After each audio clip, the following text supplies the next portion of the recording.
আপনি যতই ভালো করে থাকেন, চলেন, বলেন না কেন,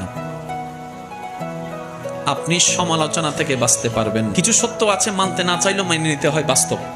আপনি যতই ভালো করে চলেন, করেন, থাকেন, বলেন না কেন, সমালোচনা, বদনাম থেকে আপনি কখনো বাঁচতে পারবেন না।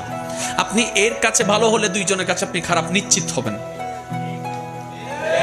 সবার সাথে কখনো ভালো থাকা যায় না, পৃথিবীর সবাইকে খুশি করা যায় না, কিন্তু আমরা বোকার মতো সেই মানুষকে বারবার খুশি করার জন্য চেষ্টা করতেই থাকি, অক্লান্ত পরিশ্রম করতে থাকি। শ্রদ্ধার সাথে বলি, মানুষকে নয়, ওই মানুষের রবকে খুশি করার চেষ্টা করা দরকার। কারণ এই মানুষ কখনো আপনাকে আমাকে থ্যাংক ইউ না দিলেও ওই রবের রহমত আমাদেরকে ভরপুর করে দিবে। সুবহানাল্লাহ। তাহলে সমালোচনা, বদনাম আপনি যদি মনে স্থান দেন, আপনার মন বারবার আঘাতপ্রাপ্ত হবে, কষ্ট পাবে।